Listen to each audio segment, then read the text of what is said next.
Trump جو ہے اس کے انجام کے بارے میں اگر ہم نے تھوڑا غور و فکر کرنا ہے، کچھ بحث مباحثہ کرنا ہے، تو ہمیں برطانیہ کی شیفیلڈ یونیورسٹی کے ایک پروفیسر ہیں اور ان کا نام ہے پروفیسر ہینک ڈی برگ۔ پروفیسر ہینک ڈی برگ نے آج سے 2 سال پہلے 2024 میں انہوں نے ایک کتاب لکھی تھی جو وہیں سے شائع ہوئی،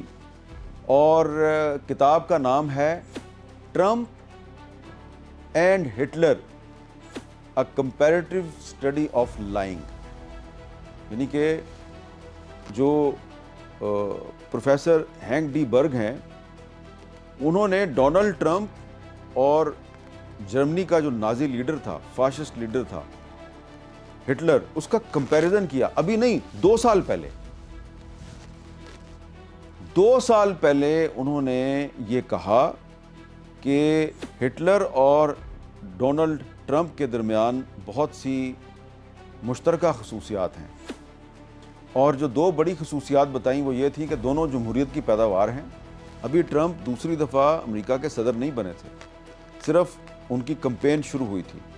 تو پروفیسر ہینک ڈی برگ نے کتاب لکھ کر دنیا کو خبردار کیا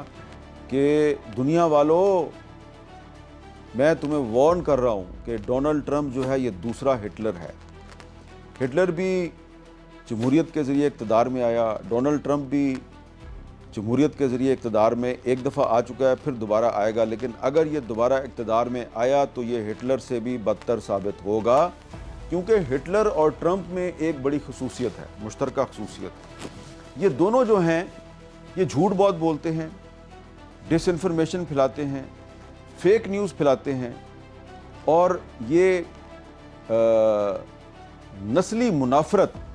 یعنی کہ ایک ایسی پاپولسٹ سوچ کو فروغ دیتے ہیں جس کا مقصد نسل اور رنگ کی بنیاد پر نفرت پھیلانا ہو۔ تو اگر آپ کتاب پڑھیں تو آپ کو نظر آتا ہے کہ جو ہٹلر تھا اس نے یہودیوں کے خلاف نفرت پھیلائی، اور اس کتاب میں پروفیسر ہینک ڈی برگ کہتے ہیں کہ یہ جو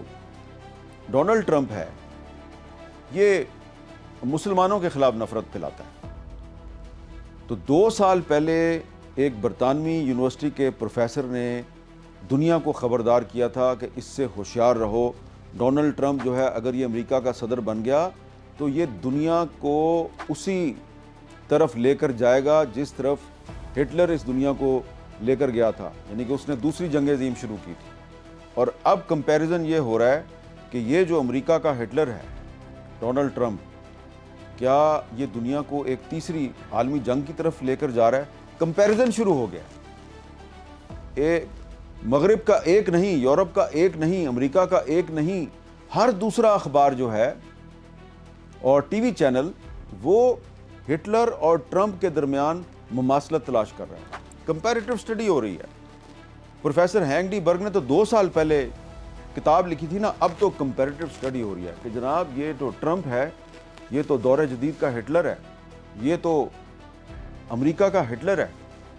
تو یہ جو ایران کے خلاف اسرائیل اور امریکہ کی جنگ ہے، اس جنگ نے ڈونلڈ ٹرمپ کو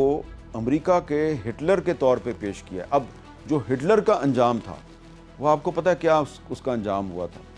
تو کیا ڈونلڈ ٹرمپ کا بھی وہی انجام ہوگا؟ اب اس سوال پر بحث شروع ہو گئی ہے، لیکن یہ سوال جو ہے نا اب صرف ٹرمپ کی ذات سے منسلک ہے۔ اب ٹرمپ کی جو ذات ہے یہ پیچھے رہ گئی ہے، اور امریکہ کا جو سروائیول ہے بطور ایک سپر پاور کے، امریکہ کا جو امیج ہے بطور ایک سپر پاور کے، وہ ہمیں لگ رہا ہے کہ اس کے بارے میں سوالات زیادہ پوچھے جا رہے ہیں۔ تو لگ تو یہ رہا ہے کہ ٹرمپ صاحب جو ہیں وہ ایران میں رجیم چینج کے لیے سامنے آئے تھے، اور انہوں نے نیتن یاہو کے ساتھ مل کر ایران پر حملہ کیا تھا۔ ٹھیک ہے، آیت اللہ علی خامنئی صاحب کو وہ شہید کرنے میں کامیاب ہو گئے، لیکن رجیم چینج کا ان کا خواب پورا نہیں ہوا، اور ایسا لگتا ہے کہ اب نیتن یاہو اور ٹرمپ دونوں بہت سے سیاسی خطرات میں گر گئے ہیں، اور دونوں نے اسرائیل کو اور امریکہ کو بہت سے خطرات سے دوچار کر دیا ہے۔ آپ یہ دیکھیں کہ ایران جو کہ انڈر اٹیک ہے، وہاں پر ہمیں ایرانی رجیم کے خلاف کوئی اتنی بڑی مزاحمت نظر نہیں آ رہی، لیکن آپ اگر غور کریں تو آپ کو پتہ چلے گا کہ اسرائیل میں نیتن یاہو کے خلاف اور امریکہ میں ڈونلڈ ٹرمپ کے خلاف بہت زیادہ بے چینی ہے، تشویش پائی جا رہی ہے، ان کی مخالفت ہو رہی ہے، اور بہت سے جو امریکی صحافی ہیں انہوں نے تو ڈونلڈ ٹرمپ اور نیتن یاہو کی جو ملی بھگت ہے کہ یہ دنیا کو تیسری عالمی جنگ کی طرف لے جا رہے ہیں، یہ مسجد اقصیٰ کو شہید کرنا چاہتے ہیں، یہ گریٹر اسرائیل کے منصوبے پر عمل درآمد کرنے کا منصوبہ بنائے بیٹھے ہیں، انہوں نے ان سازشوں کو بے نقاب کر دیا ہے، جن میں ٹکر کارلسن جو ہیں وہ سر فہرست ہیں، اور اب ٹرمپ ایڈمنسٹریشن جو ہے وہ ٹکر کارلسن کے خلاف کوئی غداری کا مقدمہ بنانے کی تیاری بھی کر رہی ہے۔